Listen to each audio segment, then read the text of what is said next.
사무엘하 22장 51절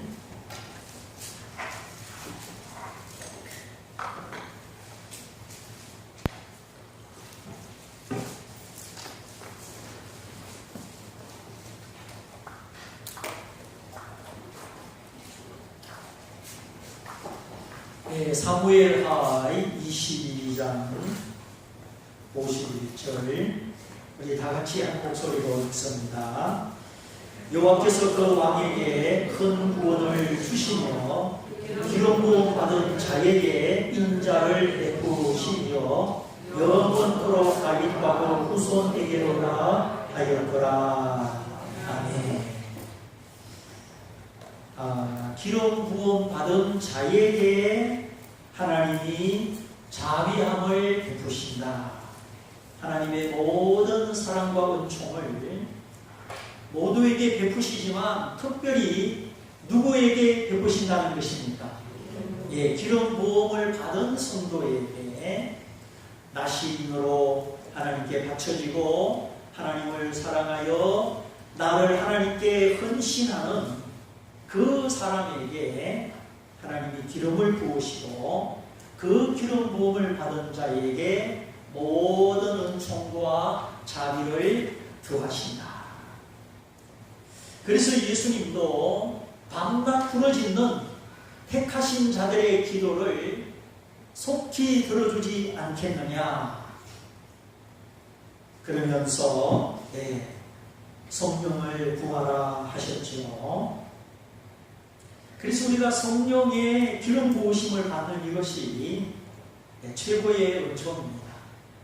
예수 믿고 받은 그 구원의 깊이와 모든 내용을 음미하게 하고 누리게 하는 그 능력이 기름 부으심 안에 있습니다. 이 기름 부으심이 없으면 신앙이 형식적이 되고 세상을 사랑하게 되고 더 하나님을 멀리하면 서기관 바리새인 같은 그런 믿음으로 떨어지고 맙니다. 그래서 우리가 이 사무엘하 22장에 와가지고 지금까지 20번 가까이 살펴보고 또 이 끝부분 51절에 와서 다윗의 일생을 기름 부음이라는 안경을 통해서 지금 살펴보고 있는 것입니다. 자, 어떤 안경으로 내 일생을 살펴볼 수 있을까? 어떤 사람은 자식이라는 안경으로 자기 인생을 살펴봅니다.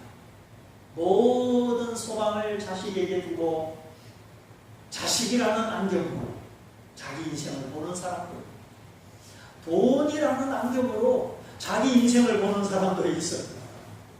그러나 우리는 어떤 안경으로 우리 인생을 봐야 되겠습니까? 하나님의 기름 부으심이라는 안경을 통해서 우리가 다윗을 보고 우리 자신을 볼 필요가 있습니다. 다윗의 신앙, 다윗의 행위 가운데 평범치 않는 여타 사람들과 다른 면이 많이 나옵니다. 그래서 성경에 아브라함의 이름은 한 300번 나온다고 하지만 다윗의 이름은 900번이나 나온다고 어마어마하게 예수 그리스도와 견주어서 그리스도의 모형으로서 다윗의 이름이 그렇게 성경에 많이 기록되어 있습니다. 다윗과 관계된 성경 구절이 얼마나 많습니까? 역사서에도 신약 성경에도 그리스도와 관계된 내용이 많이 나오죠. 그래서 모든 사람들이 걸어가는 판박이 붕어빵이 아니라 몸이 건조함이 아니라 뭔가 다윗의 생애에는 독특한 점이 있었는데 이 독특한 점이 무엇이냐? 또 어떤 이유로 그런 독특함이 나타나느냐? 지금 이 점을 우리가 살펴보고 있습니다. 대부분의 사람들은 판박이처럼 붕어빵처럼 비슷하게 끼리끼리 그렇게 살아갑니다. 그러나 하나님의 성령으로 기름 부으심을 받으면 판박이가 깨어지고 붕어빵 같은 획일 정체성이 깨어지고 뭔가 흉내낼 수 없는 독창성이 나타납니다. 독특함이 나타납니다. 탁월성이 나타납니다. 네. IQ와 상관없이 흑수저, 금수저 그런 것과 상관없이 기름 부으심을 받으면 하나님이 내 안에 계셔서 내게 은혜를 베푸시고 지혜를 베푸시고 하늘 영광을 보여주시기 때문에 세상과 타협하지 않는 탁월함이 나타난다는 것입니다. 이것이 우리 성도의 소망이에요. 다른 것이 아닙니다. 다윗을 보십시오. 6.25 사변 이후에 그때의 의사였으면 얼마나 공부를 잘했고 얼마나 출세할 수 있는 사람입니까? 그런데 부산 고신대학병원의 장기례 박사, 이분은 기독교인이요 의사였는데 그분에게 참 독특한 면이 나타났습니다. 이분은 참 청렴하게 사셨습니다. 그 가난한 시절에 환자가 수술받고 병원비를 내지 못합니다. 박사님, 어떻게 하면 좋겠습니까? 돈이 없습니다. 퇴원을 못하고 있습니다. 환자가 그렇게 딱한 사정을 하면 나가라오세요. 그리고 저 병원 뒷문을 열어주고 어디서 도망가라고 이렇게 돈 없는 환자를 남 몰래 뒷문 열어주고 도망시키는 이 바보 같은 의사. 아니 그 고생해서 의사 되고 박사 되고 뭐 주사는 물러 놓습니까? 약은 뭐 돈 안 주고 그냥 사옵니까? 그냥 주사 놓고 약 주고 그래서는 돈 받아야지. 근데 그냥 딱한 남자 몰래 문 열어주고 빨리 도망가라고 이런 의사가 어디 있습니까? 이거는 사회적인 눈으로 볼 때는 정말 어리석은 짓이죠. 그래서 그분은 바보 의사 장길이요, 그런 별명을 얻었습니다. 돈 없는 환자 뒷문 열어 몰래 보내는 거, 그거는 하나의 실례지만 그만큼 희생적이고 헌신적인 삶, 그리스도와 같은 삶을 살았다는 것입니다. 지금까지도 그분을 흠모하고 그분의 정신을 기리는 사람들이 있습니다. 모든 사람들이 그렇게 살지 못하는데 어떻게 장기려 박사님은 그런 삶을 살 수 있었겠습니까? 또 사랑의 원자탄 손양원 목사님, 동신이 동인이 자기 두 아들 죽인 그 원수 같은 공산주의자를 자기 아들로 양아들 삼아서 공부시키고 목사를 만들었으니, 또 일사가고 순교자 주기철 목사님, 그가 성직자든 장기려 박사님 같은 평신도든지 그런 걸 떠나서 그 생애의 독특함, 탁월함을 나타낸 것은 하나님의 은혜와 성령의 기름 부으심 때문이라는 것입니다. 다른 근원이 아닙니다. 그러므로 우리와 우리 자녀가 정말 이 세상의 유행과 풍속대로 살지 않고 하나님이 배경되어 주시고 하나님이 지지해 주시는 이런 독특함, 독창성, 탁월함이 나타나려면 뭘 받아야 된다? 기름 부으심을 받아야 됩니다. 기름 부으심을 사모해야 됩니다. 기름 부으심 가운데 부르는 그 찬양 한 곡이 내 영혼을 울리고 모든 상처를 씻어주고 내 눈에 눈물을 통하여 하나님께 감사하게 하고, 기름 부음 속에서 읽고 묵상하는 한 구절 말씀이 내 마음에 새겨져서 그 말씀이 평생 나를 인도해 줍니다. 이게 하나님의 은혜예요. 돈 주고 계산할 수 없는 참으로 축복인 것입니다. 지혜로 기름 부으시고 인내와 견고함과 강인함으로 기름 부으시고, 정말 찬송처럼 약한 나를 강하게, 그리고 하나님의 사랑과 자비의 성품으로 기름 부으시고 감히 남들이 흉내낼 수 없는 재주와 재능으로 기름 부어 주십니다. 그가 하면 독특한 일이 일어나는 겁니다. 이 기름을 부으신다. 이 말은 우리의 삶을 윤택하게 하시고 우리의 재주에 능력 있게 하시고 우리의 인생과 성품을 특별하게 만드신다, 그런 뜻입니다. 그래서 성경과 교회의 역사 속에 하나님의 기름 부으심을 받은 사람들은 자기가 하는 일, 자기가 맡은 일에 성령으로 말미암는 독특함이 나타나고 윤택함이 나타난 것이죠. 기계에 기름을 바르지 않으면 삐거덕 안 돌아갑니다. 마침내 기계가 녹이 슬고 멈춰서죠. 무엇이 없어서? 기름이 없어서. 요즘은 윤활유라고 그렇게 표현을 하는데 각종 절삭공구, 프레스, 바이스 모든 기계에 이 윤활유를 칠하잖아요.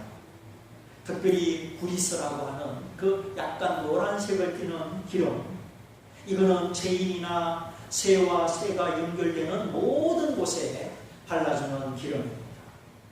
이 기름으로 말미암아 기계가 부드럽게 돌아가는 것이고 수명이 장수하는 거예요. 아무리 비싼 기계라도 좋은 기계라도 이 윤활유가 없으면 녹이 섭니다. 망가집니다. 그 값비싼 가치와 수명을 다하지 못하게 됩니다. 사람도 그래요.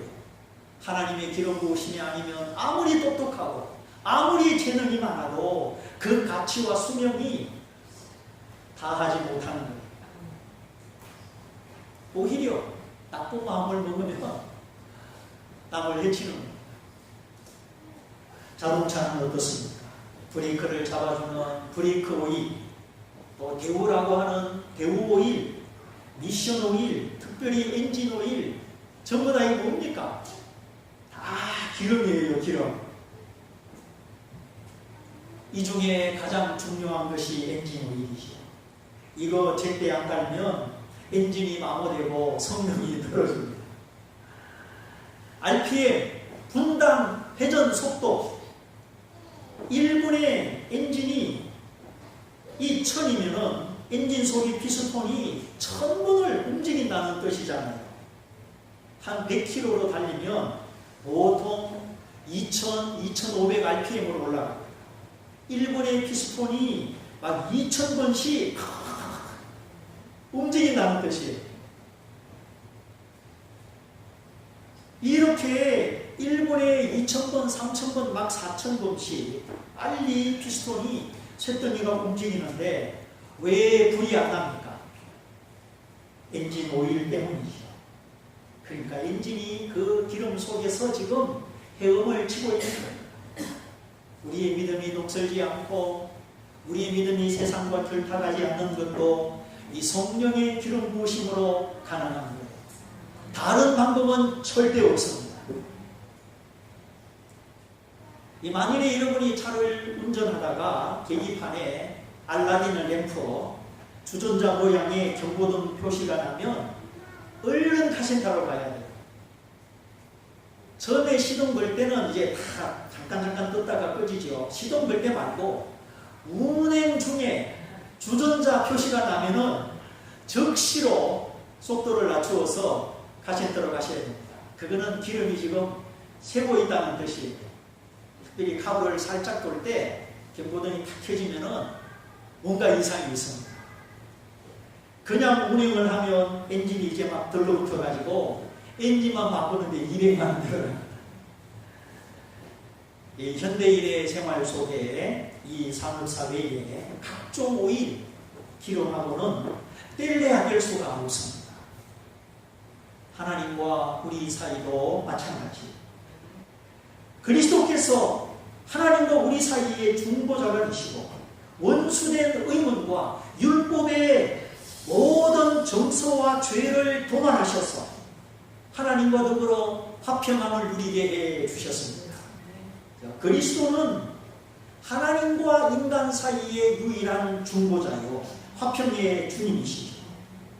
그래서 그리스도 예수를 믿음으로 말미암아 의롭다 함을 얻었으니 하나님과 더불어 화평을 누리자.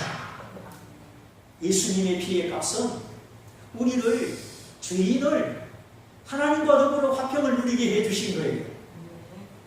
하나님이 무섭지가 않고 하나님이 내 아버지가 되셔서 하나님과 우리가 화평을 누립니다. 기적 중의 기적은, 은혜 중의 은혜는 하나님과 내가 화평을 누리는 것입니다. 이거보다 좋은 복이 없습니다. 저는 여기 계시는 분 중에 박근혜 대통령하고 또는 오바마 대통령하고 화평을 누리는 분이 계실까?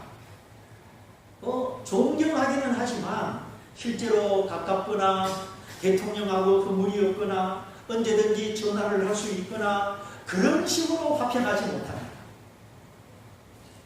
내가 만일 다가가거나 말 좀 붙이려고 하면 됩니까? 안 됩니까? 그냥 경호원들이 겹겹이 막았습니다. 말은커녕 가까이도 못합니다. 전화통화 됩니까? 안 됩니까? 안 됩니다.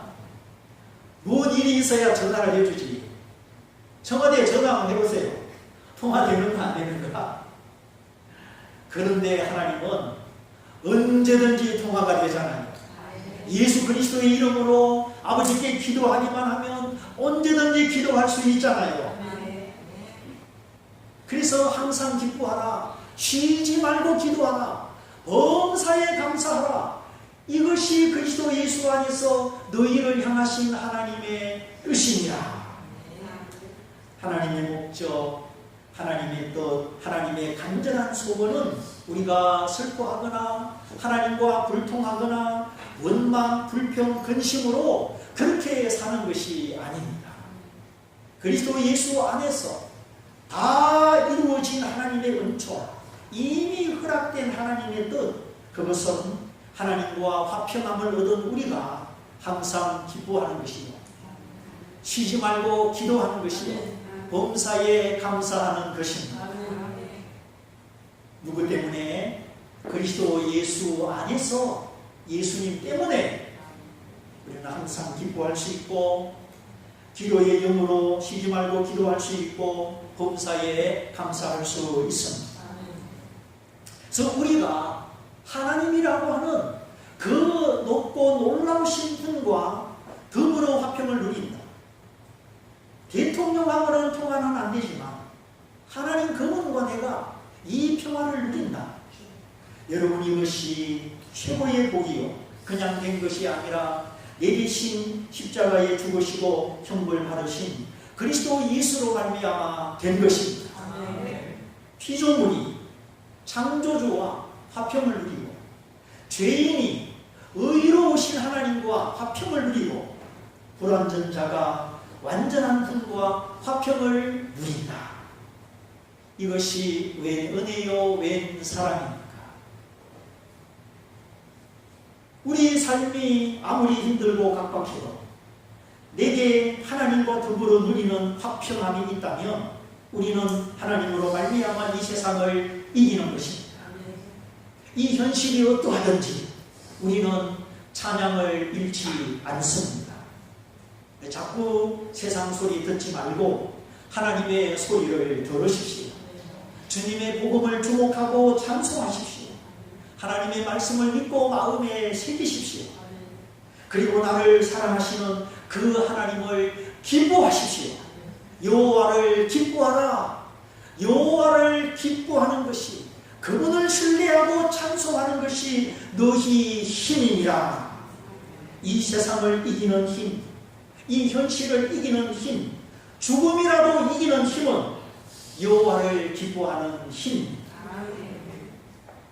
포로로 잡혀간 왕족 출신의 다니엘, 사드락, 메삭, 아벤느고, 원래 이 청년들은 유다 나라 히스기야 왕의 후손들입니다. 왕족입니다. 하나님을 경외하고 하나님을 공경하던 선한 왕, 이의 후손 왕족 출신이 다니엘, 사드락, 메삭, 아벳느고입니다. 조상의 죄로 말미암아 나라를 잃고 멀리 포로로 잡혀갑니다. 얼마나 암담한 현실입니까? 그러나 그렇다고 저들이 믿음을 버리지 않았습니다. 율법의 말씀을 지키고 왕의 진리를 거절하였을 때 환관장으로 은혜를 입게 하시고 3년 후에 채소만 먹고 왕의 앞에 섰는데 얼굴이 더 빛나고 더 윤택하고, 특별히 저들의 지혜가 바벨론 출신의 왕족들보다도 훨씬 더 뛰어났습니다. 하나님이 함께 하시는 탁월한 지혜, 비상한 지혜가 나타났습니다. 학문적인 지혜를 초월해서 꿈을 해몽하고 해석하는 영적인 지혜를 하나님이 부어주셨죠. 그래서 사드락, 메삭, 아벳느고는 지방의 관리가 되고 다니엘은 중앙의 총리가 됐습니다. 포로민족이 되었다고 기죽지 않았습니다. 환경이 어렵다고 하나님 말씀 버리지 않았습니다. 왕의 신상 앞에 절하라, 아니면 풀무불에 던져올 것이다. 왕이여 아옵소서. 우리는 하나님 외에 다른 신에게 절하지 않습니다. 하나님이 능히 이 풀무불에서 우리를 건져내시겠지만 그리하지 아니하실지라도, 건져내지 아니하고 죽을지라도 우리는 절할 수 없으니 왕이여 그런 줄을 아시옵소서. 더 이상 타협은 없습니다. 아주 단호하게 왕의 말을 단칼에 잘라버립니다.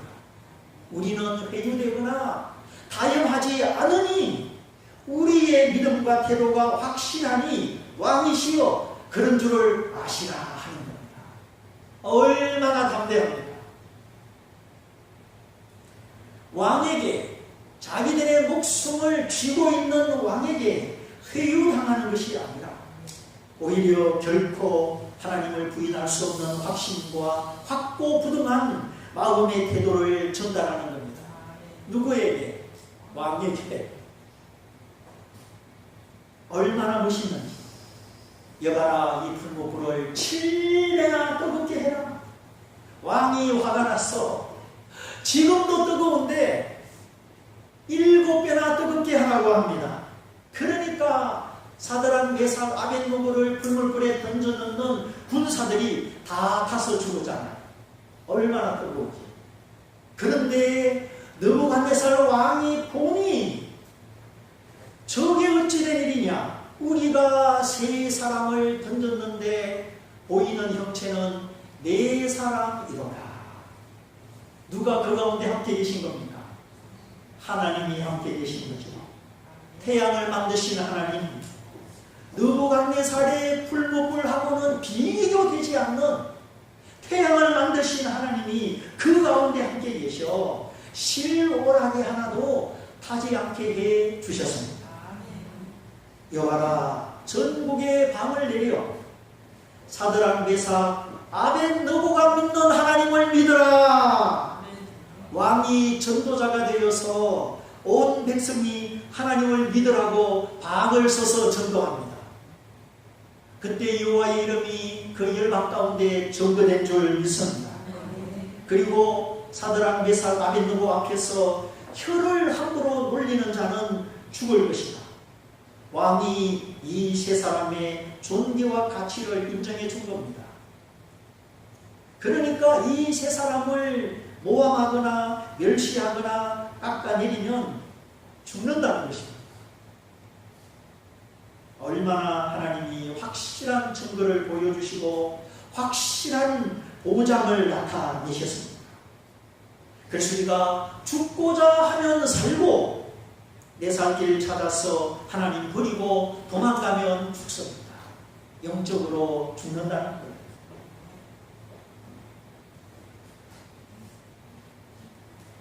태국의 원로 선교사 신아무개 목사님, 이분이 군대에서 군종 장교로 있었는데 신앙 문제 때문에 사단장하고 갈등이 일어나게 되었습니다.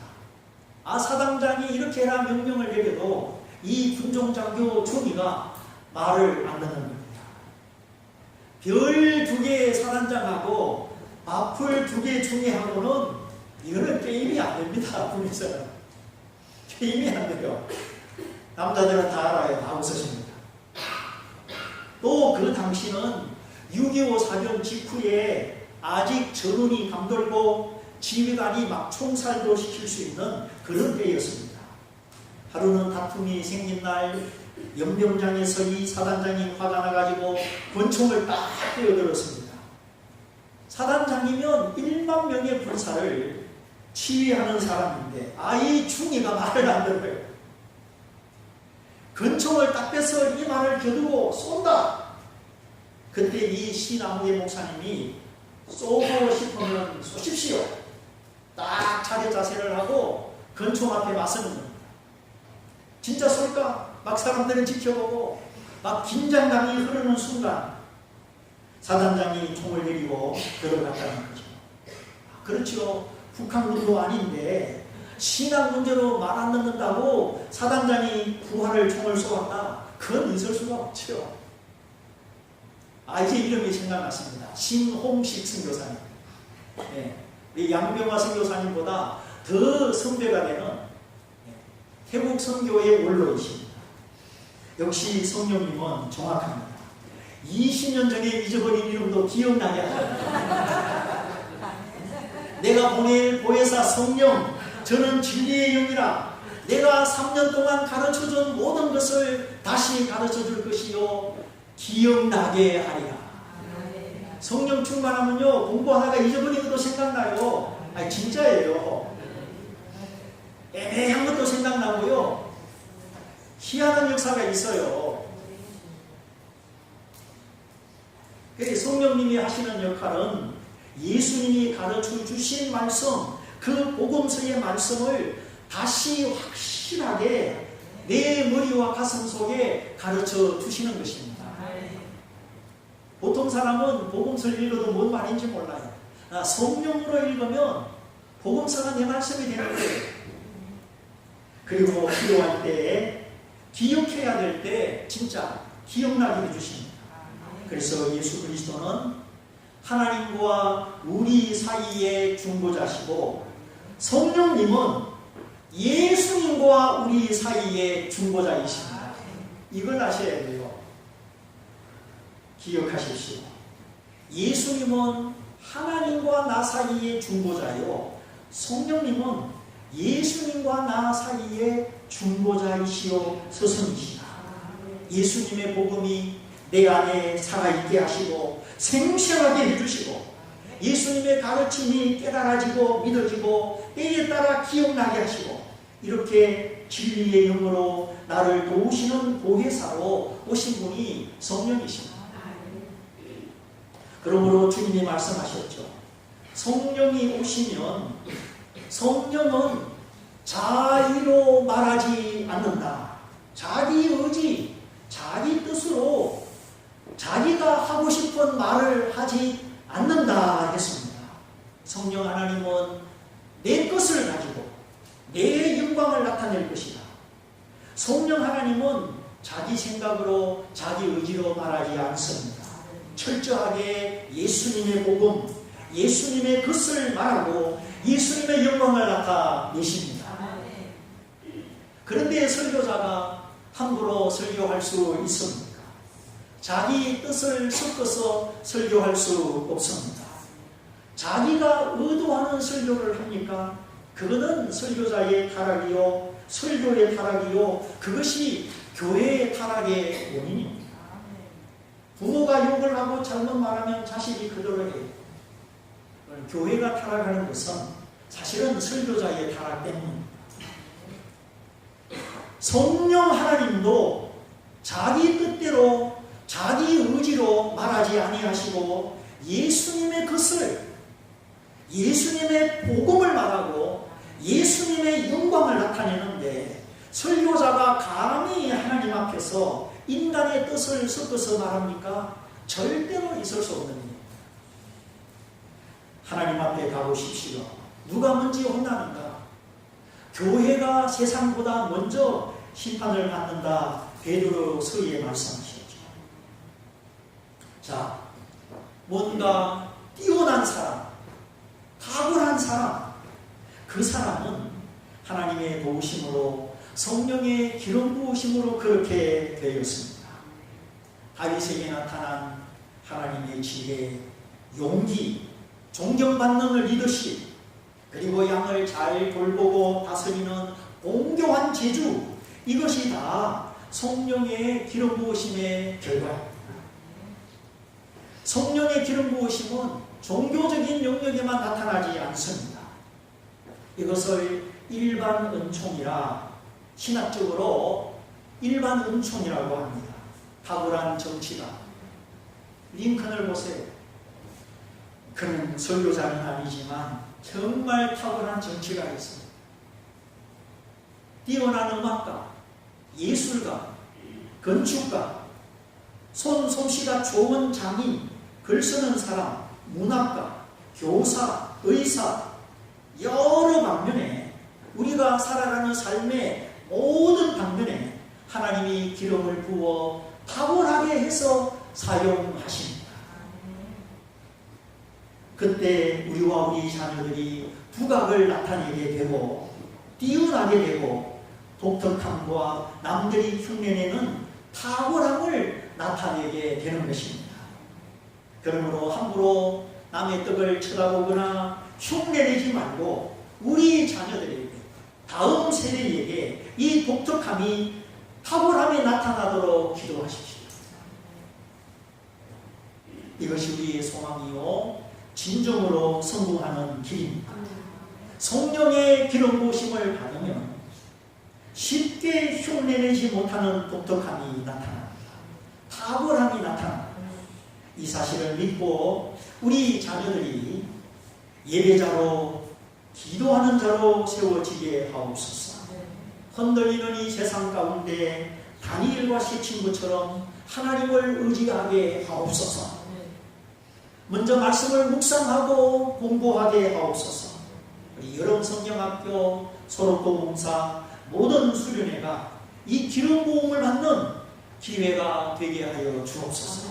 우리 말씀을 붙잡고 다 같이 기도하겠습니다. 주님, 우리에게 진정한 복의 통로, 성령의 기름 부으심이 필요합니다. 하나님이 부어주기를 원하셔서 기도하라 하셨습니다. 우리가 이 가치를 알고 기도하겠습니다. 자녀를 위하여 이 은혜가 임하도록 기도하는 진정한 믿음의 부모 되게 해 주옵시고, 우리 자녀들이 자신의 분양과 자신의 재능 가운데 이 탁월함이, 흉내낼 수 없는 탁월함이 나타나게 하옵소서. 우리 다 같이 기도하겠습니다. 할렐루야.